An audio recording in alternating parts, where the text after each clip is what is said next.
Alright, the long requested braided bread video, a recipe from my college years. So complicated I never figured out how to write it all down, so you get a video now. First we start with 2 cups warm water, checking the temperature, see if it's about 100 degrees. Sugar will cool it down. We add 2 tablespoons of sugar. And don't judge me for this recipe, it works, so I don't deviate from it, even though it sometimes seems odd. Then you add 2 tablespoons of yeast, seems like a lot of yeast, but once again, it works. Mix those together, get them all nice and friendly, and then we go on to some of the other ingredients. 1/4 cup of oil, add it into the pot, followed by 2 eggs, making kind of a rich dough that we'll all enjoy and love. And after the eggs, we do a tablespoon of salt.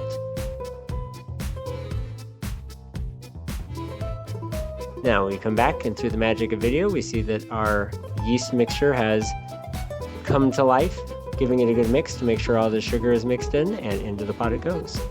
And forgive me for my cooking class in college that I'm not spooning and leveling the flour, but it seems to get the job done.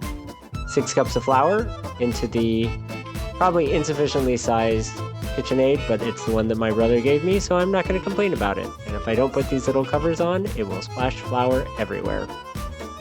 Give that a mix while I go about doing other things, such as getting out a bowl for the eventual proofing/rising of the dough. And I check my oven to see if there's actually a proofing setting. There is not, so I will just try and make that work.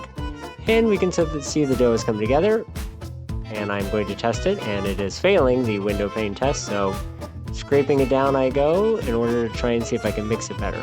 No longer needed the cover, but it's not mixing very well, it's just getting clumped up. So I'm going to knead it the old-fashioned way.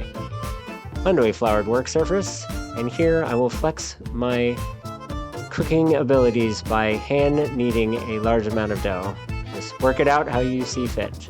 If you want to see a video on how to knead, I don't have one of those, so go to the internet. Doing better on the window pane, but not quite perfect, so we will let it auto-lyse. Yes, that's a fancy term I figured out from other videos about making bread. Into a bowl goes some olive oil, and you put in the dough. Rub it around. I think this helps it from not drying out. Cover in plastic wrap, and it's going into a warm oven, which the way I got that warm is by turning it on and then turning it off. As you will see here, I realized that it is probably too warm for proofing, so here I am trying to decrease the temperature. Now, while the dough is rising, I am measuring out the other ingredients. I'm using bag cheese. I would recommend you grade your own. I think it's a better product. No cornstarch powder. And here I am slicing up the ham. This is way more ham than you need, but my kids really like it. And having too much works for my purposes, but you don't need that much. Getting the baking sheets ready with some kind of covers. I'm using silicone mats. You might just use parchment paper. Surface all cleaned, and now for the other ingredients. I've got olive oil, garlic powder, sriracha sauce, and basil, and then there's the ham and the cheese.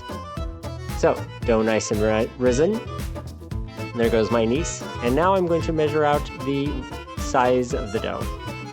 Going onto a scale, it comes out to about 1,600 grams, and I'm trying to divide it. You'll see this is the second batch I'm doing. The first batch was woefully the wrong amount because I can't do math. So here I'm starting to roll it out, and if you see me animatedly using my hands, that's because I'm talking with my uncle who just stopped by, and he's getting a lot of story time while I do this. Roll it out into a nice big rectangle.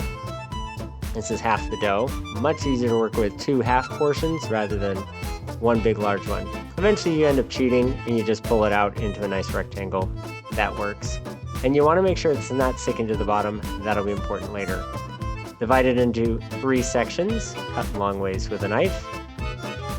Be careful with whatever surface you're cutting on. I'm okay getting my knife dull as I cut on this granite countertop. Put olive oil as the base. I don't know what this does, whether it just adds flavor, but it makes it work and might make a barrier from stuff soaking into the dough or just going on. Don't go all the way to the edges because you do need to stick the dough together later. Sriracha sauce adds a nice kick. Most people don't freak out at this level of sriracha. Some people are more sensitive than others, but it tends to get pretty drowned out with that much bread and cheese. I'm going excessive on the pesto here. I had done a trip to Trader Joe's the day before and discovered their pesto and kind of went crazy. I would say normally just 1 8-ounce jar split between the two is probably the way to go. And I'm putting in the notes the kind of pesto that I like. In goes the ham, and then in goes the cheese. Now, like a burrito, you don't want to fill these too much because you will be rolling it up later. So you gotta not go a little crazy and put in too much. And for the sake of speed, I am speeding up the video, so you don't have to watch me do this forever. But as you see, you need to make them into 3 long tubes. Try and tighten them up as much as possible. So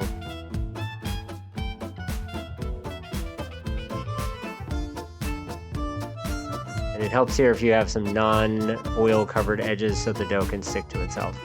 Either way, doesn't have to be perfect, doesn't have to be sealed super tight, but having it closed up does help. Alright, 3 tubes complete, and now the braiding process. This is actually the second time I'm trying this because my uncle pointed out that I was doing it wrong because I have to relearn it every single time. And now he's telling me to braid it just like you would braid hair, to which I respond, I've never braided hair. He's more of a product of the 70s than I am. Maybe he had longer hair at some point and he knows how to do this. Either way, something having to do with starting with the outside and bringing the outside in. You tuck up the bottom, make the bottom all look nice and pretty. So this is why it's called braided bread. Squish that together, get a pan, trust the process, scoop it on quickly. Yes. And then for the extra pied de resistance, put some cheese on the top. Doesn't take a lot, but it adds for a nice effect. Put that in the oven, 375. There are both of them baking right now. And I always wait till it's coming out extra firm. You don't want this doughy on the inside. And then you slide it onto the cutting board, slice it. We always eat it with our hands. We don't use silverware. And you will see some bits of cheese that will fall out the side. Sometimes on a regular pan, that'll be more of kind of a cheese grill. Tastes really good. And here we are at the table, a nice cheese stretch. So go make this and enjoy for you and your family.